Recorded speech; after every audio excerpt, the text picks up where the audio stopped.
يا حامل القرآن قد خصك الرحمن. اور عشرہ ذوالحج کے پہلے 10 دن سال کے سارے دنوں پر حاوی. اب مشکل حل ہو گئی. تو جیسے آپ نے رمضان میں آخری عشرے کو خوب عبادت میں گزارا، اعتکاف کر کے، تاک راتوں کو جاگ کر، خوب نوافل پڑھ کے، تہجد پڑھ کے، روزہ رکھ کے، صدقہ خیرات کر کے، اسی طرح اب آپ نے ان 10 دنوں میں خوب اچھے کام کرنے ہیں. یعنی رمضان کی 10 راتیں اور ذوالحج کے یہ 10 دن. اب کرنا کیا ہے؟ اس کے لیے آپ دیکھیے کہ ہم نے آپ کے لیے کام آسان کر دیا ہے. یہ چھوٹا سا پیمفلٹ ہے، عشرہ ذوالحجہ اور کرنے کے کام. رسول اللہ صلی اللہ علیہ وسلم نے فرمایا، کسی بھی دن کیا ہوا عمل، کسی بھی دن، اس میں رمضان بھی آ جاتا ہے اور باقی بھی آ جاتے ہیں دن، کسی بھی دن کیا ہوا عمل اللہ تعالیٰ کو ان 10 دنوں میں کیے ہوئے عمل سے زیادہ محبوب نہیں. یعنی سب سے زیادہ پیارے وہ اعمال ہیں جو ان 10 دنوں میں کیے جاتے ہیں. صحابہ نے پوچھا، اے اللہ کے رسول صلی اللہ علیہ وسلم، جہاد فی سبیل اللہ بھی نہیں؟ آپ نے فرمایا، جہاد فی سبیل اللہ بھی نہیں، ہاں مگر وہ شخص جو اپنی جان و مال کے ساتھ نکلے اور کچھ واپس لے کر نہ آئے، یعنی شہید ہو جائے. تو شہادت کا درجہ تو بہرحال شہادت کا درجہ ہے، لیکن اس کے علاوہ باقی کام جو ہیں وہ جو بھی نیکی کے ان دنوں میں کیے جاتے ہیں وہ سب سے افضل ہے. ان کا اجر و ثواب کئی گنا زیادہ بڑھ جاتا ہے. یہ سنن نبی داؤد کی روایت تھی. دوسری روایت ہے، کوئی دن اللہ تعالیٰ کے ہاں ان 10 دنوں سے عظمت والا نہیں، اور نہ ہی کسی دن کا عمل اللہ تعالیٰ کو ان 10 دنوں کے عمل سے زیادہ محبوب ہے. پس تم ان 10 دنوں میں کثرت سے تحلیل، لا الہ الا اللہ، تکبیر، اللہ اکبر اور تحمید، الحمدللہ کہو. اب آپ دیکھیے کہ تکبیرات تو دوسری طرف لکھ دی گئی ہیں. آپ کی سہولت کے لیے جو اس کے اندر کا حصہ ہے اس کو ایک چھوٹے سے چارٹ کی شکل دی گئی ہے. یہ ایک چیک لسٹ بھی ہے. انشاءاللہ تعالی گھر جا کر آپ اس کاغذ کو جس طرف سے چاہیں لگا دیں. کسی شیشے پہ لگا دیں تو دونوں طرف سے نظر آئے گا، ورنہ کرنے کے کام کی جو فہرست ہے وہ آپ سامنے لگا دیں، تاکہ ان کاموں کو اگر آپ کر سکیں تو انشاءاللہ یہ 10 دن اجر و ثواب کے اعتبار سے آپ پورا ان سے فائدہ اٹھا سکیں گے. کیونکہ ہوتا یہ ہے کہ ہم سوچتے رہ جاتے ہیں، پلاننگ نہیں کرتے. تو اگر آپ چاہتے ہیں کہ آپ کے یہ دن بہترین طریقے پر گزرے تو آپ ان کے لیے پہلے سے ہی پلان کر لیں، لسٹ بنا لیں. ہم نے سوچا کہ آپ الگ الگ لسٹ بنائیں گے، کسی سے کچھ مس ہو جائے گا، کسی سے کچھ، تو بہتر ہے کہ ہم آپ کو بنا دیتے ہیں. اس لسٹ میں آپ خود بھی اضافہ کر سکتے ہیں، یا آپ کچھ نکالنا چاہیں تو نکال بھی سکتے ہیں. یہ کوئی اتری ہوئی وحی نہیں ہے کہ جس میں آپ کمی بیشی نہیں کر سکتے. یہ مختلف نیکی کے کاموں کو اکٹھا کر کے آپ کی سہولت کے لیے جمع کر کے لکھ دیا گیا ہے. اب دیکھیے کہ کرنے کے کام جو ہیں ان میں سب سے پہلے نماز کا ذکر ہے. نماز میں ہمیں کوشش یہ کرنی ہے کہ اول وقت میں نماز ادا کریں. اگر ہم 10 دن اس چیز کی پابندی کریں گے تو انشاءاللہ باقی سال کا حصہ بھی ہمیں افضل وقت میں یا اول وقت میں نماز کی ادائیگی کا ثواب ملے گا. یعنی کہ اس کی عادت ہو جائے گی اور پھر ہم پڑھ سکیں گے. کیونکہ کسی بھی چیز کی عادت ڈالنے کے لیے شعوری طور پر کوشش کرنی پڑتی. تو ان 10 دنوں میں شعوری کوشش کریں. پھر خشوع و خضوع کے ساتھ ادا کرنا، پھر ہر رکعت میں مختلف صورتیں پڑھنا جو بھی آپ کو اب تک زبانی یاد ہیں. اس سے نماز کی کوالٹی بڑھ جاتی ہے. کیونکہ جب آپ روٹین میں صورتیں پڑھتے رہتے تو پھر آپ تکلیف اٹھائے بغیر، سوچے سمجھے بغیر آپ بس پڑھ ہی جاتے ہیں. کوشش کریں کہ اشراق اور چاش کے نوافل پڑھ سکیں. تہجد اگر آپ پڑھتے ہیں تو اس میں طویل قرات کریں، اگر نہیں پڑھتے تو پڑھنے کی کوشش کریں. مرد حضرات کے لیے کہ جماعت کے ساتھ نماز کی ادائیگی کا اہتمام کریں اور اس کی عادت ڈالیں. روزے میں خاص طور پر 9 ذوالحجہ کا روزہ رکھنا، کیونکہ وہ 2 سال کے گناہوں کی معافی کا ذریعہ ہے. ایک پچھلا سال اور ایک آنے والا. یعنی انسان کو مزید آنے والے سال میں نیکیوں کی توفیق ہوگی. پھر زیادہ سے زیادہ ان دنوں میں نفلی روزے رکھے جائیں، ہو سکے تو پہلے 9 دن آپ روزے رکھیں. نبی صلی اللہ علیہ وسلم کے بارے میں آتا ہے کہ آپ ان دنوں میں روزے رکھا کرتے تھے. اگر 9 دن کے نہیں رکھ سکتے تو پھر جمعرات کا رکھ لیجئے. اگر آپ کے ابھی تک کچھ روزے قضا ہیں تو قضا کی نیت سے اپنے قضا روزے پورے کر لیں. قضا کی نیت سے بھی روزے رکھ سکتے ہیں. عام دنوں میں بھی رکھیں گے، لیکن ان دنوں میں اگر رکھیں گے تو اجر و ثواب زیادہ ہو جائے گا. رسول اللہ صلی اللہ علیہ وسلم نے فرمایا، امید ہے کہ عرفہ کا روزہ رکھنا گزشتہ اور آئندہ سال کے گناہوں کا کفارہ بن جائے گا. پھر اسی طرح قرآن مجید کی تلاوت، کیونکہ ان دنوں میں کی ہوئی تلاوت عام دنوں کی تلاوت سے زیادہ اجر و ثواب کا باعث ہوگی، تو کثرت سے تلاوت کا اہتمام کریں.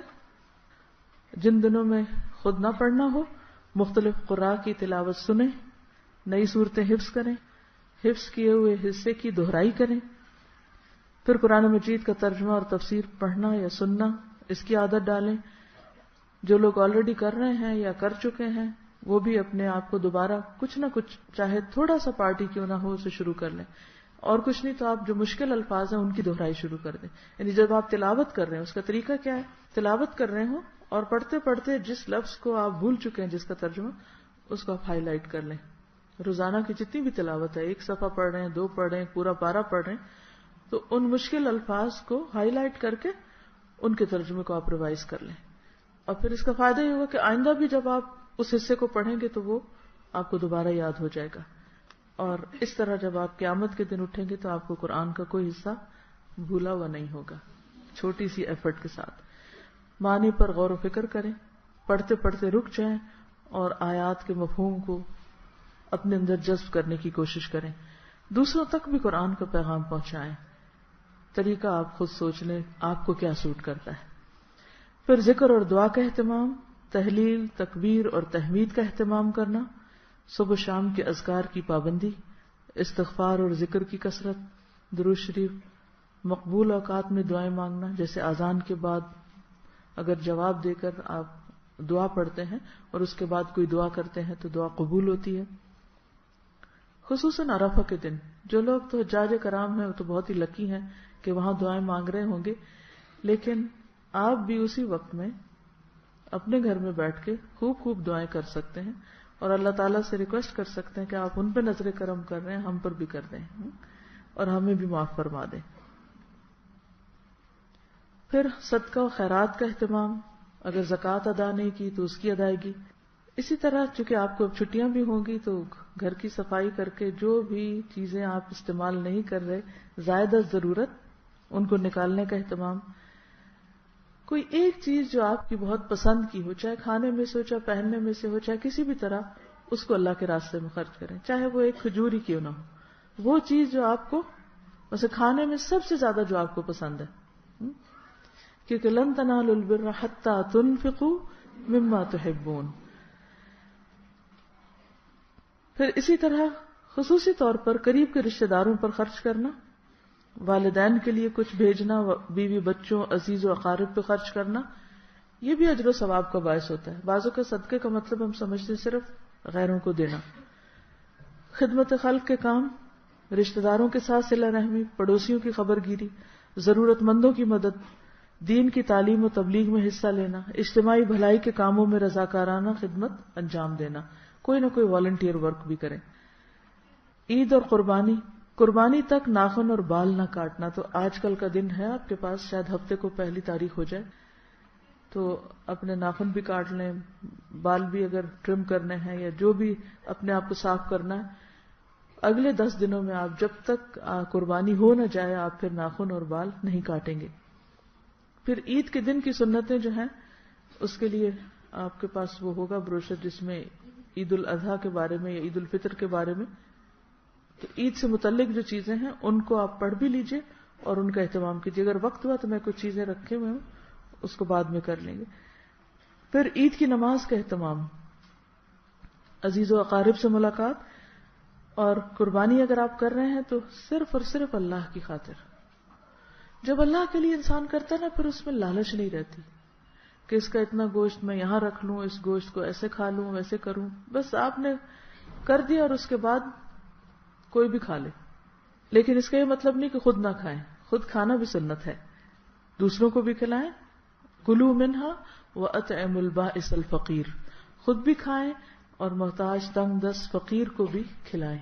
اس کے لیے جو اجتماعی قربانیوں کا انتظام کیا گیا ہے اس میں آپ ضرور حصہ ڈالیں، گھر والوں کو بھی اس پر قائل کریں کہ آپ کی قربانی ان علاقوں تک بھی پہنچ سکے جہاں لوگوں کو گوشت نہیں ملتا.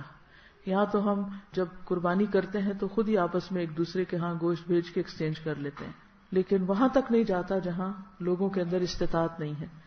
تو اگر آپ خود نہیں لے جا سکتے تو جو لوگ لے جا رہے ہیں ان کو آپ ان کے ساتھ نیکی کے کام میں شریک ہو جائیں، اپنی طرف سے، والدین کی طرف سے، حضور صلی اللہ علیہ وسلم کی طرف سے، کسی اور کی طرف سے، جو بھی چاہیں آپ قربانی کر سکتے ہیں. صرف اپنی نہیں، اوروں کے لیے بھی کر سکتے ہیں.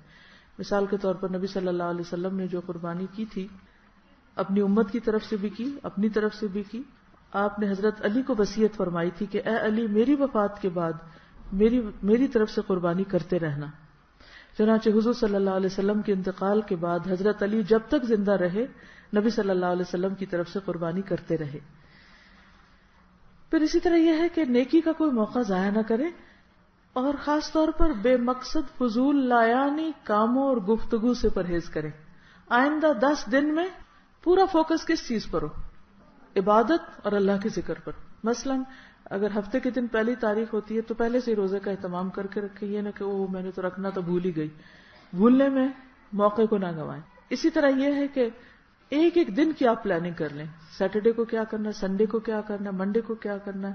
منڈے کو آپ کو روزہ رکھنا ہوگا، اگر آپ سارے نہیں رکھ سکتے، ویکنس فیل کرتے ہیں کسی بھی وجہ سے، تو جتنے بھی دن آ رہے ہیں ان میں سے ایک ایک دن کی پوری پلاننگ آپ نے کی ہوئی.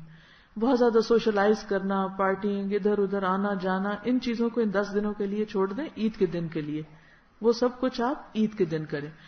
اگر ضرورتاً کسی سے ملاقات کرنی بھی پڑتی ہے تو اسے مختصر رکھیں، کیونکہ یہ وقت بہت قیمتی ہے. زیادہ سے زیادہ متوجہ ہو جائیں کس چیز کی طرف؟ عبادت کی طرف، اور خصوصاً دن کے وقت. پھر یاد دہانی کراؤں گی کہ یہ دن آپ یوں ہی سمجھے کہ جیسے رمضان کے آخری عشرے کی راتیں تھیں، تو یہ دن اسی طرح بہت قیمتی دن ہے، افضل ایام الدنیا. اور پھر ایک طرف انسان اگر نیک کام کر رہا ہے تو دوسری طرف گناہوں کو چھوڑنا بھی ضروری ہے.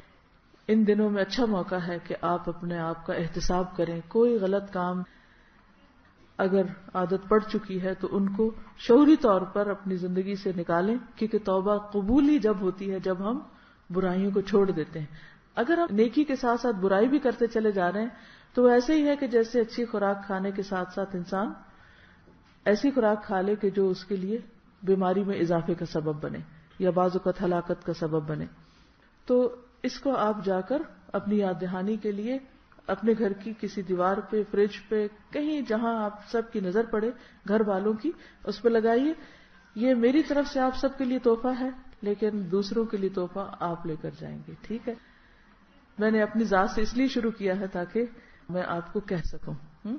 تو انشاءاللہ تعالیٰ آپ کم از کم اگر آپ میں سے ہر شخص 10 لوگوں تک بھی یہ پہنچا دے گا، ایک چھوٹا سا کاغذ ہی ہے، اور وہ 10 میں سے اگر 5 لوگ بھی ان میں سے 2 باتوں پر عمل کر لیں گے تو انشاءاللہ العزیز آپ کے لیے آپ کو ایک سنت زندہ کرنے کا بھی اجر ملے گا، اور اس کے علاوہ ان دنوں کی فضیلت اجاگر کرنے کا بھی. دیکھیے ہمارے ہاں رمضان کا بھی اہتمام کیا جاتا ہے اور کچھ ایسے دنوں کا بھی جو اصل میں سنت میں ہے ہی نہیں، لیکن ان دنوں کے بارے میں ہمارے عوام کی اکثریت جانتی ہی نہیں. حالانکہ پورے سال میں جتنے بھی دن ہیں ان میں سب سے افضل دن ہے یہ. یعنی سال کے 12 مہینوں میں سے ہر مہینے میں جتنے دن ہیں ان سب دنوں میں یہ دن بہت فضیلت والے ہیں. اس لیے ان دنوں کو آپ فکس کر لیں. کس کے لیے؟ نیک کاموں کے لیے. اور اچھے اور بھی کام جن کو آپ سوچ سکتے ہیں آپ اس لسٹ میں اضافہ کر سکتے ہیں.